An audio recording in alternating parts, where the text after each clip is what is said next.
Hello, welcome back. This is Adapt AI Group podcast. We have another exciting guest speaker here today to talk about the next chapter in management consulting and moving past client retention challenges. As we all know, retention isn't just about keeping clients happy, right? It's about helping them grow future ready. And at Adapt AI, we turn those challenges into long-term value. We use tech innovation, we build loyalty and deep partnerships. So if you're interested in learning more about what we do, go to adaptaig.com. But the real reason we're here is to talk to our guest speaker today. Don't worry, Chelsea. CEO of Fan Cave. How do you say your last name? It's Parthasarathi. Sasi Parthasarathi. I love it.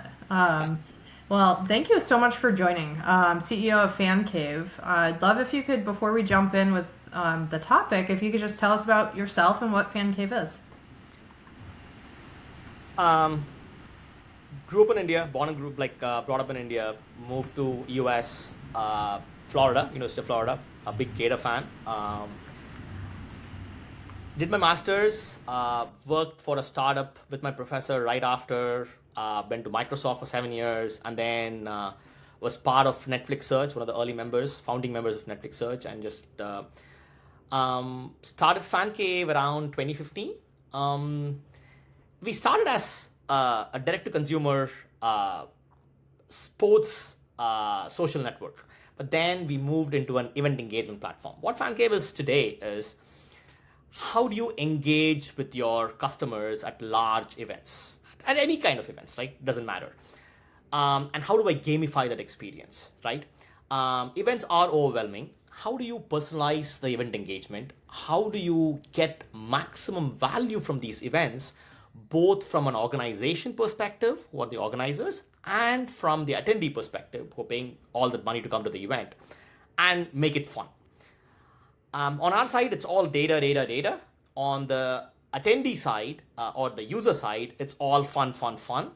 And when fun marries data, there is nothing like it, right? Everybody loves it, and we have fantastic metrics that come out, and we work with a lot of large companies, Fortune 500 companies that use us in their marquee customer events, sales kickoffs. So that's who we are. I love that. Exciting. I definitely want to learn more about that as we dive in here. So jumping right in then with our topic for today with client retention. What would you consider to be the most significant client retention challenge that companies are encountering in today's technology-driven environment?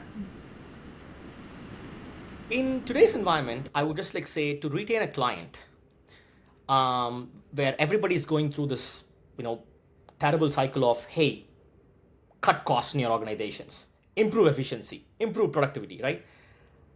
Meeting expectations is not enough.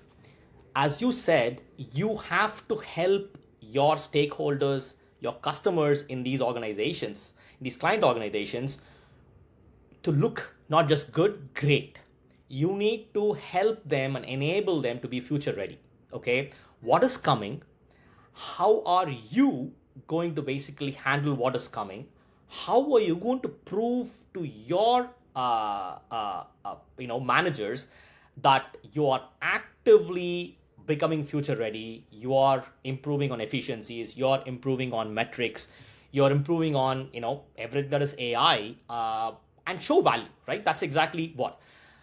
So in our case, we take that very seriously. In our case, it's all about how do we empower our client stakeholders to have data and value that they get from us, to make sure that they can actually show that value to their superiors, so that we actually have a good relationship.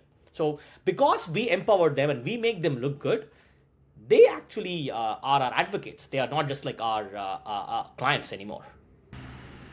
Yeah, absolutely. The story's in the data, right? So Exactly. that's exactly. I can tell you're very data driven, as am I, and I love hearing about that.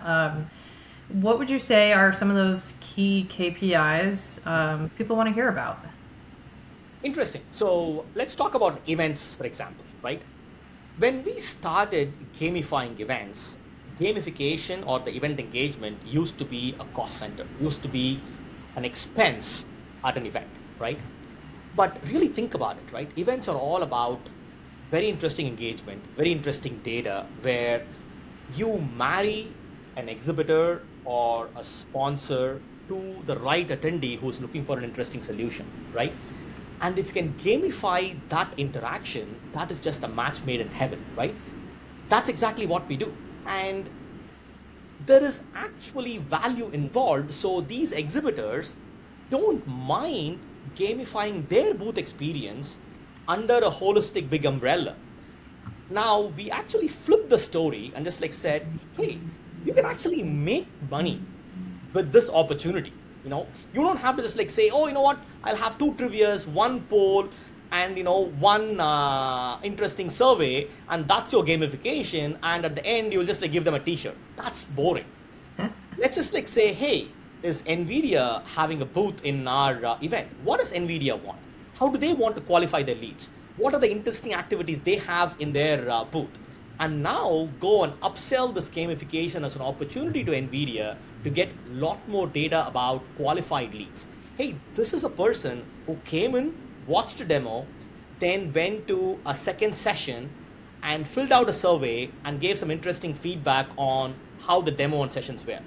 That to me is interesting data, and Nvidia would do anything to actually get that attendee journey. And the attendee is happy because there is a reason why he is doing 4 activities, because he has an inherent interest in Nvidia, right? So now we have basically flipped the switch and just like said, hey, it's a sponsored activation. It is not just event engagement or a gamification anymore, right? So we have to think out of the box to bring value to our clients, to the opportunities, and to prove that we are essential and not just a vitamin. Mm-hmm. Absolutely. Yeah. You're saying a few, key things that really resonate with me. So thinking out of the box, obviously, right? You have to, especially nowadays with AI and Yes. how it is enhancing everybody, everyone who's on board with it at least. And then forward thinking, if you're not forward thinking and you're not thinking out of the box, you are going to get left behind. And Chelsea, I want to actually add one thing as an example in events, right? That's interesting is personalization. You must have gone to a lot of events, especially events of large companies like, say, a Salesforce or an Oracle. At these events, these companies have so many product lines, right? Mm-hmm. So the personas coming to their events are, manifold. I might be a marketing person, I might be an IT director, I might be a security person, I might be a DevOps person interested in Oracle Cloud. But now, if you give me like 4 activities or like 5 activities as gamification, that is all over the place, I'm like, dude, that's not even personalized for me. Why am I going to, if I'm a marketer, what am I doing answering a question on a firewall? Right. To actually get a t-shirt? That doesn't make any sense, right? Give me what I need. You can personalize it a lot better. I've given you all my information using registration. Those are the interesting nuances and knobs you can just like say, so that, hey, your metric is attendee retention, right? Attendee has to come back to this event next year. For that, he or she has to have fun. And you have to get good data from this attendee so that you know that this attendee had a good time, they're going to come back. How do we do that? That's basically it, and you put it right, out of the box, forward thinking, and definitely AI ready, because AI can actually do a lot of wonders that wasn't possible from a few years back, right? So just utilize it. Don't just completely surrender yourself to it. Utilize it in the right way for your use case so that you get the maximum benefits out of it. Yeah, absolutely. What strategies would you recommend for other leaders out there who are seeking to balance the need for client retention with that constant demand for bringing in new revenue, new client acquisitions? That's actually an interesting question, right? In this day and age, when everybody is trying to cut costs, how do you expand inside your client organization, right? Mm-hmm. I think today we live in a world where you have to showcase value, right? Inherently in large organizations, there is enough wastage. There is enough redundancy. There is enough duplication. Mm-hmm. Identify inefficiencies. Identify ways in the process or the workflow that is bleeding resources, bleeding revenue, and then go with the purpose, right? It cannot be a land and expand where, oh, I have 50 seats. Now let's just like go and do 100 seats for a SaaS license. That doesn't work anymore. The way it is, hey, we are doing this right now, but I did notice that your automation workflow with this process of sending your marketing emails is kind of like not very efficient. Can we do it this way? Now this tool is replaceable, and you can actually just like save some money out of it, and then we can actually automate it and just like save some resources and make your digital marketing manager productive, right? So I think that is a key, right? You have to have value, because a lot of times, I don't know whether you remember, like 10 years back, it was always, oh, we can also do this. I mean, nobody just like, yeah, you can do this, but why am I going to do that, right? Just because you can do it doesn't mean I want to do it, right? But I think everybody is looking for value. Everybody is looking for savings. Everybody is looking for efficiency improvements. I think quantifying the benefits means identifying the identifying the gaps, identifying the inefficiencies, and then going with a solution. And it might actually mean some custom work also, right? Nobody wants a generic platform anymore, Charles. That's the key, right? You need a customized enterprise solution to actually see real benefits of AI. So you need to know the process, you need to know the gaps, you need to know the inefficiencies to actually address them clearly and show them value. If it is done this way, this is the value, this is my cost, this is the net benefits for you. Yeah, no, absolutely. You're talking about process. I see that all the time, right? You can't just throw AI at it and assume it's going to fix your process for you. You have to do some soul searching inside your company first. Yes. The processes. Yeah.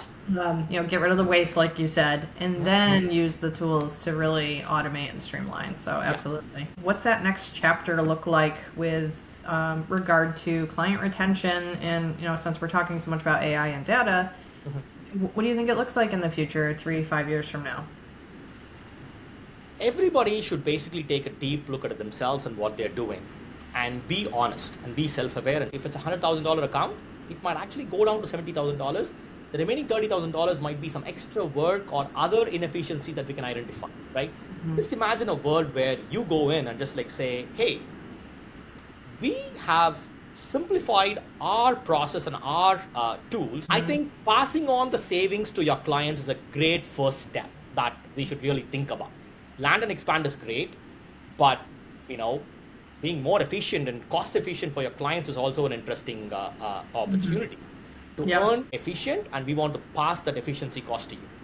I love that. You're right. I don't hear that approach too often, and it makes a ton of sense, because if I'm on the receiving end of that, I'm going to be like, wow, this company cares about me as a client. Yes, right? Yeah. Bringing me savings and value. So, it makes a ton of sense. I love that approach, and it leads to client retention, which is what we're talking about. So, well, Sasi, thank you so much for this amazing conversation today. I really enjoyed your insights into this topic. As we wrap it up, anything else you'd like to say to market your company? Nothing much, Charlesy. Thanks for the opportunity. Happy to be on the podcast anytime you want to cover any other topics of interest. Had fun talking about retention. It's a very interesting topic. Everybody is like, under a lot of pressure to, avoid churn. So good luck in your endeavors, and reach out to me anytime you want. Thank you so much, and best of luck to you as well. Thank you. Thanks, Charles. Bye.